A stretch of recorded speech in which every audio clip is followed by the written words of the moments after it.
Perang pecah antara Hamas dan Israel sejak 7 Oktober 2023. Ini menjadi eskalasi terbaru dari konflik antara Israel dan Palestina. Kelompok Hamas yang menguasai Gaza meluncurkan serangan besar-besaran ke wilayah Israel. Lalu dibalas Israel dengan deklarasi perang, di mana Tel Aviv menyerbu Gaza dari berbagai sisi. Demonstrasi lintas negara mulai bermunculan, menekan pemerintah negara masing-masing untuk turut andil meredakan konflik Palestina-Israel. Namun, konflik sebenarnya tak baru terjadi. Berikut ini rangkuman sejarah dan bagaimana kronologi Palestina-Israel dari dulu hingga terkini. Syam, yang meliputi Suriah, Palestina, Lebanon, dan Yordania, syarat dengan sejarah. Tidak hanya bagi umat Islam, tetapi juga Kristen, Eropa, dan Yahudi Israel. Bagi umat Islam, Syam adalah tanah yang penuh berkah. Syam adalah tempat para nabi dan rasul diutus oleh Allah. Ke Syam pula Rasulullah Muhammad SAW diperjalankan oleh Allah Ta'ala dari Masjidil Haram untuk selanjutnya dimikrajkan ke Sidratul Muntaha. Bagi umat Kristen, Syam dahulunya bagian dari Imperium Romawi Timur, Bizantium. Sementara itu, bagi umat Yahudi, Syam mereka klaim menjadi tempat suci mereka, yakni lokasi Haikal Sulaiman berada. Rasulullah Shallallahu Alaihi Wasallam bersabda, Syam adalah bumi pilihan Allah. Di sana terdapat ciptaan dan hamba pilihannya. Sekelompok umatku akan masuk surga. Mereka tidak akan dihisab dan diazab. Al-Quds, Palestina pada masa Islam pertama kali dibebaskan oleh Umar bin Khattab. Saat itu, pasukan kaum muslim yang telah mengepung Baitul Maqdis berhasil menekan penduduknya, yakni kaum Nasrani, sehingga mereka bersedia melakukan perjanjian damai dengan kaum muslim. Syaratnya, yang menekan perjanjian damai tersebut haruslah Khalifah Umar radhiyallahu anhu sendiri. Umar pun berangkat ke Al-Quds dan menaikkan perjanjian tersebut yang dikenal dengan nama Al-Ahdah Al-Umariyah atau Mitsaq Ailiyah. Perjanjian tersebut ditandatangani pada 20 Rabiul Awal 15 Hijriah, bertepatan 5 Februari 636 Masehi.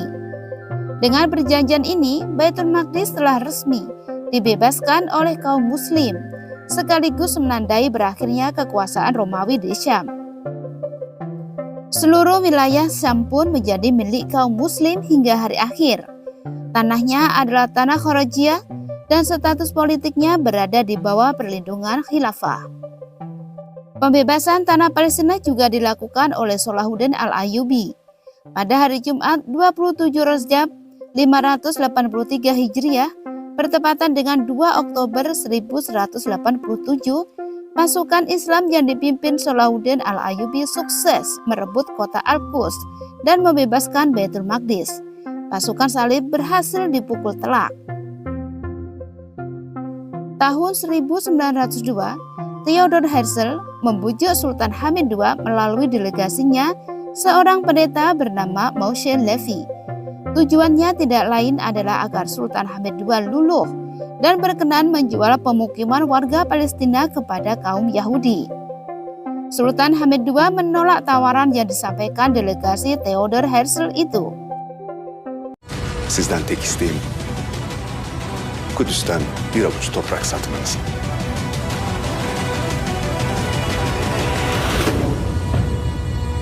Ben bir karış dahi olsa toprak satmam. Zira bu vatan bana değil, milletime aittir. Milletim bu toprakları kanlarıyla mahsuldar kıldılar. O bizden uzaklaşıp ayrılmadan biz tekrar kanlarımızla örteriz. Tepat pada tanggal 2 November 1917, Arthur Balfour, Menteri Luar Negeri Inggris, menulis surat untuk Leonard Walter Rothschild, seorang tokoh komunitas Yahudi. Surat berisi 67 kata tersebut mengikat pemerintah Inggris untuk mendirikan rumah nasional bagi orang-orang Yahudi di Palestina dan memfasilitasi pencapaian tujuan ini. Surat tersebut dikenal dengan Deklarasi Balfour. Mandat Inggris dibentuk pada 1923 dan berlangsung hingga 1948. Warga Palestina berjuang melawan gelombang migrasi. Sementara Inggris agresif melakukan penyitaan tanah warga Palestina untuk diberikan kepada imigran Yahudi. Pada April 1936, Komite Nasional Arab yang baru dibentuk meminta warga Palestina untuk melancarkan pemogokan umum. Mereka menahan pembayaran pajak dan memboikot produk-produk Yahudi untuk memprotes kolonialisme Inggris dan meningkatnya imigrasi Yahudi. Inggris meladeni pemogokan 6 bulan tersebut dengan brutal, melakukan penangkapan massal dan penghancuran rumah. Hal itu menjadi praktik yang diterapkan Israel hingga saat ini. Pada akhir 1937, pejuang Palestina bersama warga kembali melakukan aksi perlawanan. Pada 1936, Inggris mengerahkan 30.000 tentara di Palestina. Desa-desa dibom melalui udara, jam malam diberlakukan, rumah-rumah dihancurkan, dan penahanan administratif serta pembunuhan massal tersebar luas. Inggris berkolaborasi dengan komunitas pemukim Yahudi membentuk kelompok bersenjata bernama Pasukan Malam Khusus. Senjata dipasok diam-diam, mereka juga mendirikan pabrik senjata. Inilah cikal bakal tentara Israel. Pada masa tersebut, 5.000 warga Palestina terbunuh, sebanyak 15.000 hingga 20.000 warga terluka, dan 5.600 orang dipenjarakan. Pada 1947, populasi Yahudi telah membengkak hingga 33% di Palestina, tetapi mereka hanya memiliki lahan 6%. Untuk itu, PBB kemudian mengadopsi Resolusi 181 yang menyerukan pembagian Palestina menjadi negara-negara Arab dan Yahudi. Sebelum mandat kekuasaan Inggris berakhir pada 14 Mei 1948, para militer Israel sudah memulai operasi militer. Mereka menghancurkan kota dan desa Palestina guna memperluas perbatasan Israel yang akan lahir. Pada April 1948, lebih dari 100 pria, wanita, dan anak-anak Palestina dibunuh di desa Der Yassin di pinggir Yerusalem. Hal ini menentukan jalannya operasi selanjutnya. Dan dari tahun 1947 hingga 1949, lebih dari 500 desa, kota kecil dan besar di Palestina dihancurkan dalam apa yang oleh orang Palestina disebut sebagai Nakba atau bencana dalam bahasa Arab. Dari serangan ini, gerakan Zionis menguasai 78% wilayah bersejarah Palestina. Sisanya yang sebesar 22% dibagi menjadi wilayah yang sekarang menjadi tepi barat yang diduduki dan jalur Gaza yang terkepung. Pada 15 Mei 1948, Israel mengumumkan pendiriannya. Keesokan harinya, Perang Arab-Israel pertama dimulai dan pertempuran berakhir pada Januari 1949 setelah gencatan senjata antara Israel dan Mesir, Lebanon, Yordania, dan Suriah. Pada bulan Desember 1948, Majelis Umum PBB mengeluarkan Resolusi 194. Ini menyuruhkan hak untuk kembali bagi pengungsi Palestina. Setidaknya 150.000 warga Palestina tetap tinggal di negara Israel yang baru dibentuk dan hidup di bawah pendudukan militer yang dikontrol ketat selama hampir 20 tahun sebelum mereka akhirnya diberikan kewarganegaraan Israel. Mesir mengambil alih jalur Gaza dan pada tahun 1950 Yordania memulai pemerintahan administratifnya atas tepi barat. Lalu pada tahun 1964, Organisasi Pembebasan Palestina (PLO) dibentuk dan setahun kemudian Partai Politik Fatah didirikan. Pada 5 Juni 1967, Israel menduduki sisa wilayah bersejarah Palestina, termasuk jalur Gaza, tepi barat Yerusalem Timur, dataran tinggi Golan Suriah, dan semenanjung Sinai Mesir selama perang 6 hari melawan koalisi tentara Arab. Pada Desember 1967, Front Populer Marxist-Leninis untuk pembebasan Palestina dibentuk. Selama dekade berikutnya, serangkaian serangan dan pembajakan pesawat oleh kelompok sayap kiri menarik perhatian dunia terhadap penderitaan rakyat Palestina. Pembangunan pemukiman dimulai di tepi barat dan jalur Gaza yang diduduki. Sistem dua tingkat diciptakan, di mana pemukim Yahudi diberikan semua hak dan keistimewaan sebagai warga negara Israel, sedangkan warga Palestina harus hidup di bawah pendudukan militer yang mendiskriminasi mereka dan melarang segala bentuk ekspresi politik atau sipil. Pada Desember 1987 meletus Intifada, perlawanan pertama kali di jalur Gaza. Pemicunya sebuah truk Israel yang menabrak dua van yang membawa pekerja Palestina.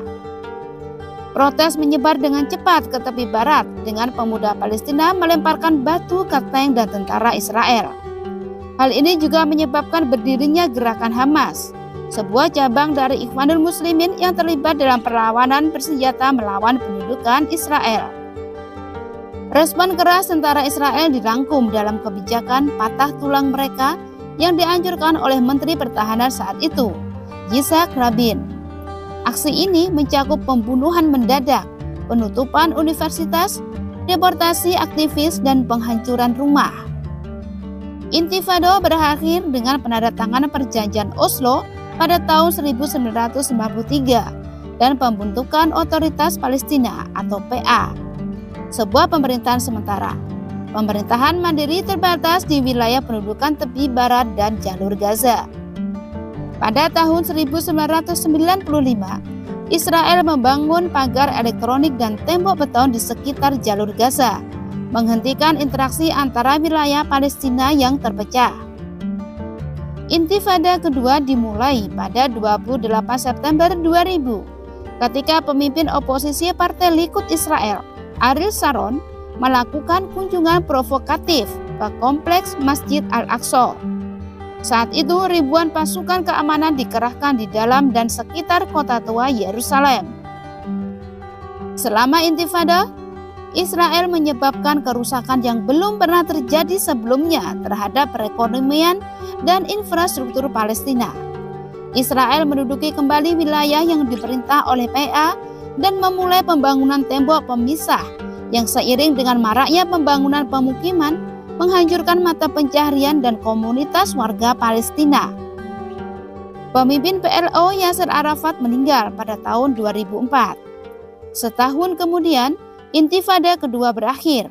Permukiman Israel di jalur Gaza dibongkar dan tentara Israel serta 9.000 pemukim meninggalkan daerah kantong tersebut. Pada bulan Juni 2007, Israel memberlakukan blokade darat, udara, dan laut di jalur Gaza, menuduh Hamas melakukan terorisme.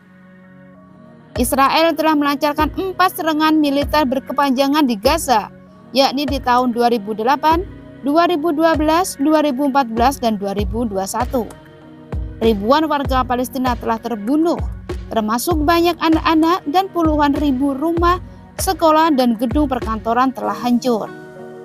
Serangan tahun 2008 melibatkan penggunaan senjata yang dilarang secara internasional, seperti gas fosfor. Pada 2014, dalam kurun waktu 50 hari, Israel membunuh lebih dari 2.100 warga Palestina, termasuk 1.462 warga sipil dan hampir 500 anak-anak. Selama serangan tersebut, sekitar 11.000 warga Palestina terluka, 20.000 rumah hancur, dan setengah juta orang mengungsi. Sementara itu, jumlah korban perang Israel-Palestina periode tanggal 7 hingga 16 Oktober 2023 mencapai 4.100 orang wafat, 6.000-an lainnya luka-luka. Saudaraku, dengarlah saat Palestina berkata, "Kami tidak pernah takut walau setiap hari pesawat-pesawat Israel terbang di atas langit kami. Karena kami yakin di atas langit masih ada Allah yang akan selalu melindungi dan memenangkan kami."